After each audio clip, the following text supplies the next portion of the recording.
हरि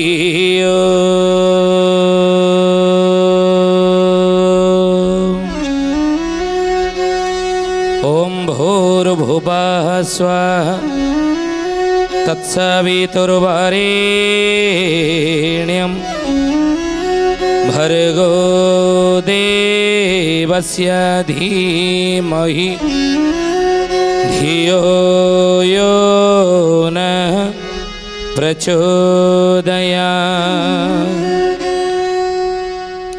नमस्ते अच्युतानन्दं नमस्ते जगन्नाथाय नमो जसवन्तानन्दं बलराम नमो नमः बलराम नमो नमः। बोलिए महापुरुष अच्युतानंद जी की श्रद्धेय ज्ञानी गुणी मंडली आज अध्यायर आलोचना को आपण मानक स्वागत जनाऊँ।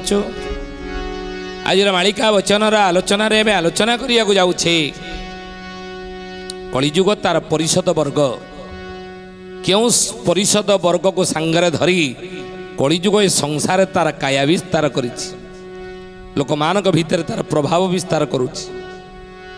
आम आलोचना करुले गत अध्याय जे स्वामी एवं पत्नी स्त्री स्वामीर मन कथा जदि जानी जाए और स्वामी असुविधार अच्छी अभाव अच्छी अड़ुआर अच्छी नाई मु मागिबी ना कौन जिनस घर को आसला क्षणी केतक माँ मैंने अच्छा अमकईटा कही आनीला मो समकईटा आनीच पिला अमके आनीच घरे पाद धौ धौ जी चिंता करे ना स्वामी कौ परिस्थिति आसने खाई आसछन्ति कि अखिया आसछन्ति कि किभଳି मानसिक अवस्थार अच्छा ई कथा जी भावे ना से उत्तम नारी नुह। स्वामीर परिस्थिति की ता मानसिक को मन को बुझी जी से भली आचरण कला तदनुसार कार्य करे ताको उत्तम नारी कहन। उत्तम पुरुष मध्य से भली स्त्री रे कौ मानसिकतार अच्छी परिवार केते दायित्व ताको बुझिया को पड़ुची मुझे ता हाथ रे हाथ टिके मिसई दिए बासन कुसन बाजुची हाँ मुझे सहित मिसिकी ना तार ड्यूटी से तार कर नारी जन्म होती से तार बासन कुसन माजिब झाड़ू फाड़ू कर रोषेईवास कर रंधाबढ़ा कर खाया पीया देव छुआ पिला संभाल इमिति भाविले हो स्वामी स्त्री भितर संपर्क भल रहा संपर्क सुसंपर्क रहा स्वामी मध्य स्त्री प्रतिटी कर्म भाव ना ये तार काम ना ये कथा भाव ना केवल ना स्त्री लोकर काम पुरुषर ये काम सेमती किसी ना काम समस्त संसार जेते कर्म परिवार जेते कर्म जदि पुरुष नारी भावे ये सब आमरी काम ये मोर काम समय भी ना से काम मोर दरकार बोले मुझे रोषेई करवा उचित दरकार बोले मुझे बासन माजिबा दरकार स्त्री दरकार बोले स्वामीर असुविधा को दूर करने मत कि स्वामीर व्यवसाय ये हाथ बढ़ाइबा दरकार ये कथा भाविबा दरकार। तेणु मोर मन पड़े गोटे स्वामी स्त्री आई था गोटे मंदिर ए मंदिर रे पूजा करुता फूल धूप दीप नड़िया कदली पूजक को नना को देदेले माँ जनक स्वामी पाखे हाथ जोड़ी छेड़ा होती ठाकुर घंटी बजेले माँ जनक घंटी बजे सारापर धूप दीप जल्ला दीपटी जलिकी माँ जनक कौन कले स्त्री जनक कौन कले ठाकुर को आरती करुले आखिर ठपठप ही लुह गड़ी पड़ुची दुई हाथ जोड़िकी भगवान को प्रार्थना करी कांदुचंती बयस पाखापाखि 65 खंडे हम एपटे बुढ़ा को 70 वर्ष हो गला स्वामी की 70 स्त्री की हूँ 65 पूजक पचारा कहले माँ अच्छा तुम पिलापिली अच्छा दी हाँ मोर दी पुओ ना अच्छा दी पुओ चाकरी बाकरी कर कि करना घरे बेकारी ना नाई नाई से भल चाकरी कर जड़े डाक्तर जन इंजीनियर भल चाकरी कर भल दी पैसा रोजगार कर चलिया आमर व्यवस्था सब कर कांदुच कहीं पिला स्वामी पाइच स्वामी तुम भल ना ना सी तुम किसी जंत्रणा दौरान कष्ट दौरान ना बिगुड़न ना पाटितुंड कर ना ताड़ना दौरान कि ना ना ना मो स्वामी भाया स्वामी खंडमंडल कार हेनी ना जदि स्वामी भल अच्छा पिला माने तो पचार ना हाँ बहु मैंने ना हाँ पचार ना जी पिला माने पचार बहु मैंने पचार नाती नातुणी तुम अच्छा दुख कौन कांदुच कहीं ओहो तुम्हें भावुव जे मु शंखा सिंदूर नाइकी मो शंखा सिंदूर वज्र हो शंखा सिंदूर वज्र हो स्वामीर आयुष दीर्घ आयुष बोधे कामना करुथिब हे प्रभु हे ठाकुरे मो स्वामी थाऊ थाऊ मते नहीं जाओ प्रभु ये बयसर अपराह्न मुहूर्त ये कथा जदि सब ठीक ठाक थाए ताले ये कथा ही जन बुढ़ी माटी मागे भगवान ये चाहूच तुम्हें बुढ़ी माटी कहले नाई हे ना मु दुई हाथ जोड़ी दीप जाली भगवान को निकट में दुई आखिर लुह ढाली कौन प्रार्थना करुच्ची जानिच कौन मागुची जानिच ना कौन ना मु मागुची हे ठाकुरे मु वंची थाऊ थाऊ ये बुढ़ा को नहीं जाओ मु वंची थाऊ थाऊ ये बुढ़ा को नहीं जाओ ये बुढ़ा मो आगुरु चली जाऊ मो स्वामी मो आगुरु चली जाऊ ना कौ स्त्री ये कथा मागे कौ स्त्री ठाकुर को ये बर मागे जे मु बची थाए मो स्वामी आगे बढ़ जाऊ तमें एमती कौन मागिल ये ठाकुर को मागिल ना बुढ़ा पे अभिशाप ये एमती कौन मागुच स्वामीर दीर्घायुष कामना करे जड़े स्त्री पति बिना अन्य गति नाही अबलार बाबू नाही अबलार पति सर्वस्व तार जीवन सार बाबू जीवन सार पति बिना अन्य गति नाही अबलार हे ज्ञानी गुणी मंडली शुद्धि जने मन रखते ये कथा गोटे स्त्री ता स्वामी छड़ा आउ किए तार बड़ नुहंती पति बिना अन्य गति मध्य गोटे नारी पे आउ किछि नाही पति ही सर्वस्व तार जीवन सार यह काल पर काल से देवता किंतु ये माटी स्वामी मरी जाऊ बोली कहीं कहला गोटे स्त्री ता स्वामी आगे चली जाऊ मु बंची था तो मो स्वामी आगे मरी जाऊ ये कथा गोटे नारी यदि भल तार से किमित कहि पारला कारण कौन कहीं कहला कहीं मु बंची था मो स्वामी मरी जाऊ मो पूर्व कहीं से कथा कहला बोले महापुरुष अच्युतानंद जी की नना पचारे कहले माँ कौ स्त्री कौन चाहे कथा चाहले जान कि मुह कली भगवान को तुम्हें कही पार प्रभु मु थाऊ थाऊ मो बुढ़ा को उठे नि मो स्वामी की मार दियो इमती कौन कही हम मत कहल आउ कड़े कहबनी लोक मैंने छी छाकर करेंगे निंदा करेंगे तुम गाड़ी देवे अन्य मैंने गाड़ी देवे तुमको तुम स्वामी शुणिले कौन भावे ना नाई नाई कहीं कहले ना जानिच कहीं ना मुझे आगे चली जाए ना मुझे आगे चली जाए ये वंचित थाऊ थाऊ मुझे आगे चली जी ये चढ़ी पारे ना दुनिया रे ये परिवार संसार मोटे चली पारे ना जे कौन सी काम से मत डाकिकी कराती मो हाथ रे पुनी बहु ये गामुछाट दे पुनी बहु पुनी कौटी जो पानी ग्लास दे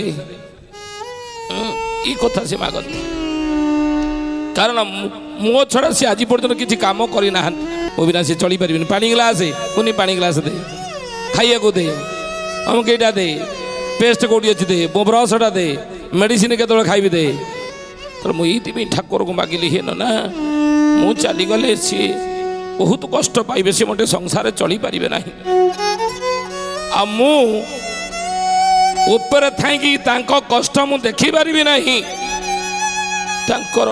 कष्ट मुझे थी मुझे देखी पारि ना ऊपर रही से कष्ट पाऊे खाइया को ठीक टाइम रे बहु मैंने पचारे कि ना ठीक समय मेडिसिन दब कि आउ टे बयस बढ़ीगले झाड़ा परिश्रा कौटी हो तार जत्न नब कि मु न रहिले से चली पारे ना एकुटिया बहुत कष्ट पाइबे बहुत जंत्रणा पाइबे तेणु से कथा भाभी भाविकी मु ठाकुर को डाकुची प्रभु ये मु बंची थिला भितर तांको नहीं जाओ मु तांको सेवा करूथिबी तांको जत्र नउथिबी तांको कथा बुझुथिबी मु बंची थिला बेले सी चली गले आउ तांको दुखटा मु मरीगला परे मध्य देखि पारिबे देखिया को पाइबे नाही आउ से दुख पाइबेनी कष्ट पाइबेनी मोर अभावटा को केबे हेले से अनुभव करिबे नाही मो अभावटा को केबे हेले से आउ अनुभव करिबे नाही तो मु बंची थाऊ थाऊ हे प्रभु तांको नहीं जाओ ई कथा मु डाकुची ई बर मु मागुची ई कथा भगवान को जणाउची तो ये होची नारी किति अज्ञात सत्य या भीतर लुचि रही हे ज्ञानी गुणी मंडली थरे भावी देखंत अच्युतानंद महापुरुष से कथा कहले पति बिना अन्य गति नाही अबलार पति ही सर्वस्वतार जीवन सार सेइति भी महापुरुष माने शास्त्र रे कथा लिखिदेले स्वामी बिना नारीर ये आउ किछि जीवन अन्य गति नाही तो हे ज्ञानी गुणी मंडली व्यासदेव कहउचंती बाबू रे तो माटा सी मरीजीव तो बुढ़ी माटा से मरीजीव 12 वर्ष तू रहिलुणी रे मरीजीव तू बाहर को बाहरिया सुखमुनि कहले कहले हे बापा गर्भर थाई ये कथा हम आलोचना करथिले ना सुखमुनि कहले हे बापा आपण कहउचनी मु बाहर को जीवी ये बाहर को गले मो विष्णुकर वैष्णवी माया मते आच्छादित करिव ना मु कथा दउची विष्णुकर वैष्णवी माया आच्छादित करिव तू बाहर को आ ना मा मु बाहर को जीवी मुझे बाहर को जीवा को बाहर किंतु मु सेमती जीवी नाही मोर कौपिनी खंडे दरकार हे बापा मोर कौपिनी खंडे दरकार गामुचा खंडे दरकार ताको पिंधिकी मु जन्म हेबी नहेले मते मातृहरण दोष लागिवो मातृहरण दोष लागिवो आमे समस्त संसार रे जते जन्म होइचे पुरुष आमे जते पुरुष जन्म होइचे संसार रे शास्त्रीय मतानुसारे आम समस्त को मातृहरण दोष लगी मातृहरण दोष नहीं कि आम आसीचे अच्युतानंद महापुरुष मालिका शास्त्र रे कहउचंदी यदि मातृहरण दोष आम समस्त नहीं आसीचे ताले ही मातृहरण दोष गोटे बाटरे ही लाघव करी हबो ता होची कोन ना गो सेवा गो पूजा गाईर जत्न नबा गाईर सेवा करिबा गो पूजा करिबा बलराम कौन करथिला आमे बलराम को जन्मदिन को पालन करथिला बलभद्र जन्म गम्हा पूर्णिमा रूपरे आमे बलदेवंकर जन्म को पालन करूछे से दिन गाई की आमे पूजा करंती तो हे ज्ञानी गुणी मंडली शुद्धि जाने अच्युतानंद महापुरुष से गोवंशर संवर्धन पाई लेखिले गोपाल गाड़ मालिकार गोटे अनेक मालिका भितर गोटे मालिका लिखिं गोपाल गाड़ गोपाल माने किमिति कौन चढ़ा दरकार संसार रे किमिति कौन चढ़ा दरकार बाउंगी केते हाथर हवा दरकार गोपाल माने घरे सिक्का रखा दरकार से सिक्काटी केते लंब होइथिबो गोपाल माने पांचण धरिबे से पांचणटी केते लंब होइथिबो एवं गोपाल माने गो सेवा किमिति करिवे तार विधि विधान कहिचंदी गोपाल माने क्यों वस्त्र पिंधिबे से गोपाल उगाल लेखा अछि अच्युतानंद लिखिछन तो महापुरुष कहिले ब्रह्म हत्या स्त्री हत्या मातृहरण दोष ये सबुर लाघव हो दोष कटिଯିव जदि आम गो मातार सेवा करिबा गो हत्या करिबा नाही गो सेवा करिबा गो संवर्धन करिबा हत्या नुह तेणु कहले ब्रह्म हत्या स्त्री बालक हत्या ब्रह्म हत्या स्त्री बालक हत्या गुरु हत्या पुणी से जेऊ कथा गुरु हत्या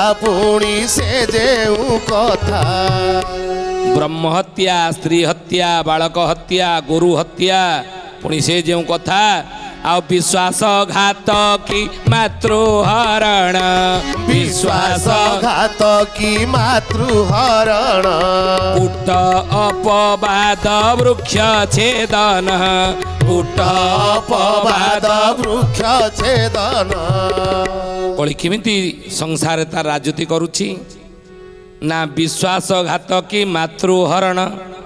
ମାତୃହରଣରେ ଏ ଜ୍ଞାନୀଗୁଣୀ ମଣ୍ଡଳୀ କଳି ଭିତରେ ପଶିଲେ, କଳି ଭିତରେ ଯଦି ପଶିଯିବ ସେତେବେଳେ କ'ଣ ଆଉ କିଏ କାହାକୁ ମାନିବ?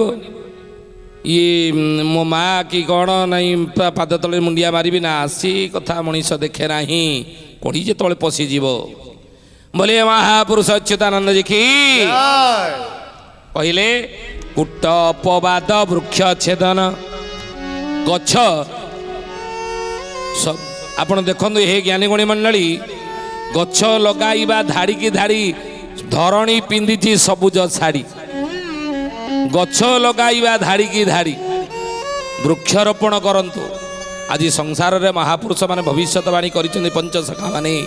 ଆଗାମୀ ସମୟରେ କ'ଣ ହେବ ନା, ଆଗାମୀ ସମୟରେ ଆପଣମାନେ ଦେଖିବେ ବାୟୁ ପ୍ରଦୂଷିତ ହେଇଯିବ।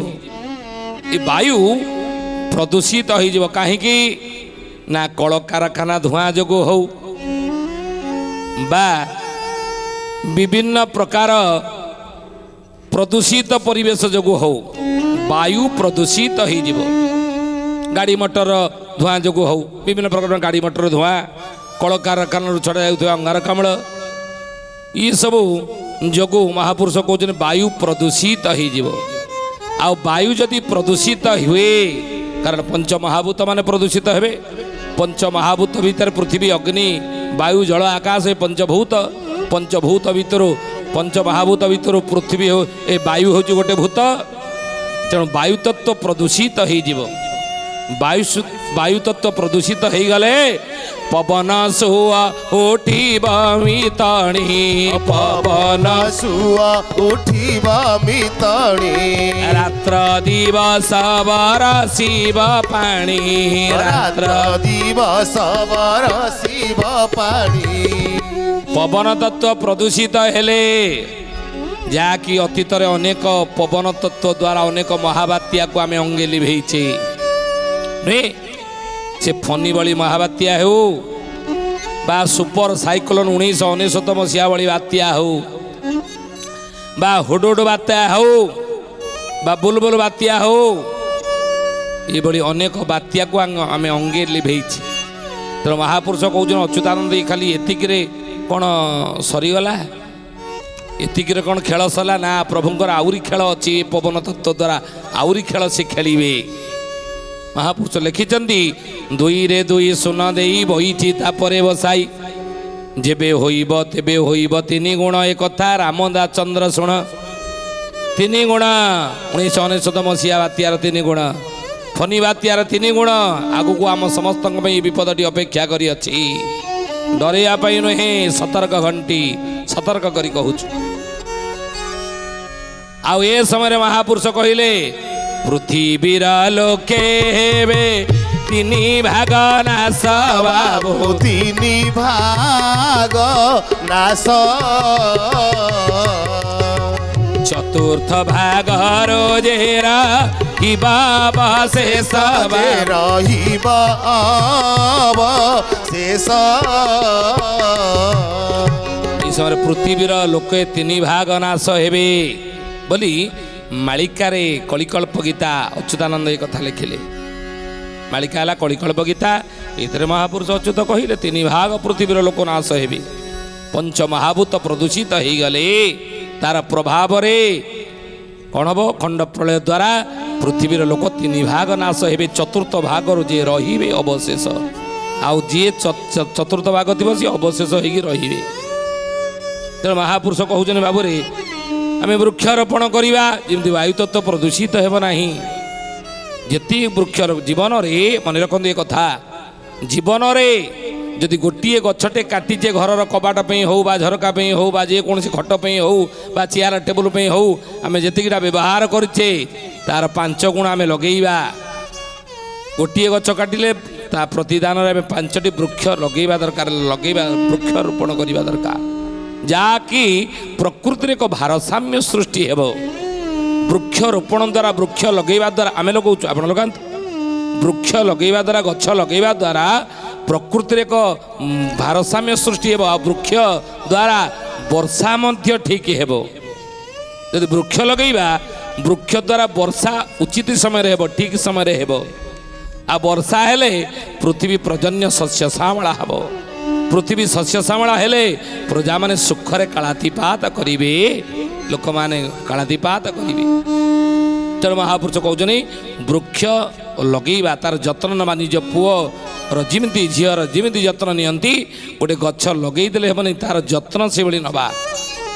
ଆଉ ମହାପୁରୁଷ କହିଲେ ତୁଳସୀ ଲଗାଇ ନ ଦେବେ ପାଣି, ତୁଳସୀ ଲଗାଇ ନ ଦେବେ ପାଣି, ମାତା ପିତାଙ୍କୁ ନ ପୋଷିବେ ପ୍ରାଣୀ, ମାତା ପିତାଙ୍କୁ ନ ପୋଷିବେ ପ୍ରାଣୀ। କଳିର ପ୍ରଭାବରେ ପ୍ରଭାବିତ ହୋଇ କଳିଯୁଗର ଲୋକମାନେ କରିବେ କ'ଣ? ଅଚ୍ୟୁତାନନ୍ଦ ମହାପୁରୁଷ କହୁଛନ୍ତି ତୁଳସୀ ଲଗାଇ ନ ଦେବେ ପାଣି, ମାତା ପିତାଙ୍କୁ ନ ପୋଷିବେ ପ୍ରାଣୀ। କଳିର ପ୍ରଭାବରେ ପ୍ରଭାବିତ ହୋଇ ତୁଳସୀ ଲଗାଇକି ପାଣି ଦେବେନି। ଶାସ୍ତ୍ର ଏ କଥା ଉପରେ ଜୋର ଦେଇଛନ୍ତି, ଯଦି ଗୋଟେ ତୁଳସୀ ବୃକ୍ଷଟି ଗଛଟି ଆପଣ ଲଗେଇଛନ୍ତି, ତୁଳସୀ ବୃକ୍ଷକୁ କ'ଣ କରିବା ନା ତା ଦେହରେ ଜଳଦାନ ଆମେ କରିବା ଦରକାର। ବିଷ୍ଣୁ ଜ୍ଞାନ କରି ଜଳ ଦେବେ। ଯଦି ତୁଳସୀ ବୃକ୍ଷରେ ଜଳ ନ ଦେବେ ତାହେଲେ କଳିଯୁଗର ଆୟୁଷ କ୍ଷେପ, ପାପ ହେବ। କିନ୍ତୁ କଳିଯୁଗରେ ତୁଳସୀ ଲଗେଇକି ପାଣି ଦେବେ ନାହିଁ। ପ୍ରତ୍ୟେକ ଦିନ ସକାଳେ ବ୍ରାହ୍ମ ମୁହୂର୍ତ୍ତରେ ଠାକୁର ପୂଜା କରିସାରିଲା ପରେ ଜଳ କଳସରେ ଜଳ ଟିକେ ଧରି, ହେ ଜ୍ଞାନୀ ଗୁଣୀ ମଣ୍ଡଳୀ, ବୃନ୍ଦାବତୀ ମୂଳରେ ତୁଳସୀ ମୂଳରେ ସୂର୍ଯ୍ୟଙ୍କୁ ଅର୍ଘ୍ୟ ପ୍ରଦାନ କରନ୍ତୁ। ତୁଳସୀ ମୂଳରେ ଯିଏ ସୂର୍ଯ୍ୟଙ୍କୁ ଅର୍ଘ୍ୟ ପ୍ରଦାନ କରେ, ସେ ଅର୍ଘ୍ୟକୁ ସୂର୍ଯ୍ୟ ଗ୍ରହଣ କରନ୍ତି।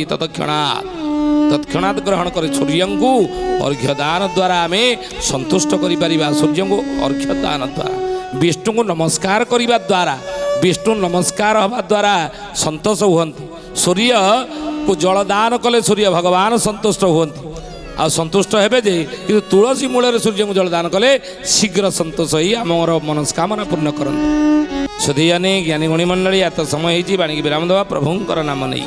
ବୋଲା ହରି ବୋଲା, ହରି ବୋଲା, ବୋଲା ହରି ହରି, ବୋଲା ହରି ବୋଲା, ହରି ବୋଲା, ବୋଲା ହରି ହରି। ଜୟ ଜଗନ୍ନାଥ ଆଦି କନ୍ଦ ମଦନ ମୁରାରୀ, ଜୟ ଜଗନ୍ନାଥ ଆଦି କନ୍ଦ ମଦନ ମୁରାରୀ। ବୋଲା ହରି ବୋଲା, ହରି ବୋଲା, ବୋଲା ହରି ହରି, ବୋଲା ହରି ବୋଲା, ହରି ବୋଲା, ବୋଲା ହରି ହରି। ସୁଧୀୟନେ ଜ୍ଞାନୀ ଗୁଣୀ ମଣ୍ଡଳୀ, ଆଜି ପାଇଁ ବିଦାୟ ଦିଅନ୍ତୁ। ପୁଣି ଆସନ୍ତା ଅଧ୍ୟାୟରେ ଭେଟ ହେବା। ରହୁଛୁ। ହରି ଓମ୍। ଶାନ୍ତି ଶାନ୍ତି ଶାନ୍ତି ସର୍ବାରିଷ୍ଟ ସୁଶାନ୍ତିରେ ଭବତୁ। ପ୍ରାର୍ଥନା ଆମ ଆନନ୍ଦର ଉତ୍ସ।